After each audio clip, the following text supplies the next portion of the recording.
ಎಷ್ಟುದ್ದ ಅಂತ ಮ್ಯಾಚ್ನ ನೋಡೋದು ಗುರು. 2 hour ತೊಗೊಂಡಿದ್ದಾರೆ literally Mumbai Indians ಅವರ ಫಸ್ಟ್ ಇನ್ನಿಂಗ್ಸ್ನ ಹಾಕೋದಕ್ಕೆ. ನಿಜವಾಗ್ಲೂ ಇದಕ್ಕೇನಾದರೂ ಅಂಪೈರ್ಸ್ ಆಗಿ ಡಿಸಿಷನ್ ತೊಗೊಳ್ಳೇಬೇಕು BCCI. ಯಾಕೆಂದರೆ ಆನ್ ಫೀಲ್ಡ್ ಅಂಪೈರ್ಸ್ನ ಎಷ್ಟಂತ ಆ್ಯಕ್ಯುರೇಟಾಗಿ ಇರೋಕ್ಕೆ ನೋಡ್ತೀರಾ. ಗೈಡ್ಲೈನ್ ಅಂತ ತೊಗೊತಾರೆ, ವೈಡ್ಗೆ ಒಂಚೂರು ಆ ಕಡೆ ಇದ್ದರೆ ವೈಡ್ ಇದೆ ಅಂತಾರೆ, ಒಂಚೂರು ಈ ಕಡೆ ಇದ್ದರೆ ವೈಡ್ ಇಲ್ಲ ಅಂತಾರೆ. And every single decision on field ಡಿಸಿಷನ್ನ ಚಾಲೆಂಜ್ ಮಾಡಿದ್ದಾರೆ.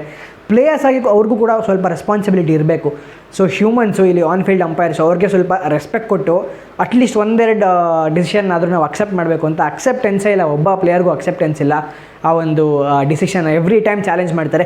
ಸೊ ಇದಕ್ಕೊಂದು ಹೈ ಟೈಮ್, ಇದಕ್ಕೊಂದು ಥ್ರೆಶೋಲ್ಡ್ ಬರಲೇಬೇಕು.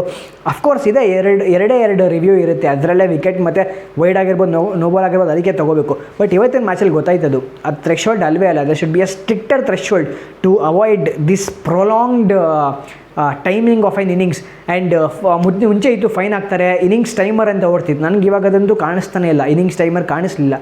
ಎಲ್ಲಿದೆ ಇನ್ನಿಂಗ್ಸ್ ಟೈಮರು? ಇನ್ನಿಂಗ್ಸ್ ಟೈಮರ್ ಇದ್ರೇ ಇವ್ರಿಗೆ ಸೀರಿಯಸ್ನೆಸ್ ಬರೋದು. ಸೊ RCBಗೆ 3ನೇ ಜಯ, 4 ಮ್ಯಾಚು 3 ವಿಕ್ಟ್ರಿ. ಆ್ಯಂಡ್ ಇವಾಗ ಟಾಪ್ 4ಅಲ್ಲಿ ಸ್ಟ್ರಾಂಗ್ ಆಗಿ ಅವ್ರ ಪೊಸಿಷನ್ ಇಟ್ಕೊಂಡಿದ್ದಾರೆ ರಾಯಲ್ ಚಾಲೆಂಜರ್ಸ್ ಬೆಂಗಳೂರು. ಮತ್ತು ಮುಂಬೈ ಇಂಡಿಯನ್ಸ್ನ ಅವರ ಹೋಮ್ ಸ್ಟೇಡಿಯಂನಲ್ಲಿ ಬೀಟ್ ಮಾಡೋದು ಸಿಂಪಲ್ ವಿಷಯ ಅಲ್ವೇ ಅಲ್ಲ. ಯಾಕೆ ಗೊತ್ತಾ? ಹೇಳ್ತೀನಿ ಕೇಳಿ. ಟಾಸ್ ಗೆದ್ದಿದ್ದು ಹಾರ್ದಿಕ್ ಪಾಂಡ್ಯ. ಮುಂಬೈ ಇಂಡಿಯನ್ಸ್ ಟಾಸ್ ಗೆದ್ದು ಬೌಲಿಂಗ್ ತೊಗೊಂಡ್ರು ವಾಂಖೆಡೆ ಸ್ಟೇಡಿಯಂನಲ್ಲಿ. ಚೇಸಿಂಗ್ ಮಾಡೋದು ವಾಂಖೆಡೆ ಸ್ಟೇಡಿಯಂನಲ್ಲಿ ಯಾವ ರೀತಿ ಹೆಲ್ಪ್ ಆಗುತ್ತೆ ಅಂತ ನಮಗೆಲ್ಲ ಗೊತ್ತು. ಬಟ್ ಆ ಥರ ಇದ್ರೂ RCB ಫಸ್ಟು ಬ್ಯಾಟಿಂಗ್ ಮಾಡಿ ಅಲ್ಲೇ ಸ್ಟಾರ್ಟ್ ಮಾಡಿದ್ರು ಆನ್ ಸ್ಲಾಟ್ನ ಮುಂಬೈ ಇಂಡಿಯನ್ಸ್ ಬೌಲರ್ಸ್ನ ಹೊಡೆಯೋದಕ್ಕೆ. ಬರೋಬ್ಬರಿ 240 ಹೊಡೆದ್ರು. ಬಟ್ 240 ರನ್ ಬರೋದಕ್ಕೆ ಅದನ್ನ ಡಿಫೆಂಡ್ ಮಾಡಿದಾರಲ್ಲ, ಅದಕ್ಕೆ ಕ್ರೆಡಿಟ್ ಕೊಡಬೇಕಾಗಿರೋದು.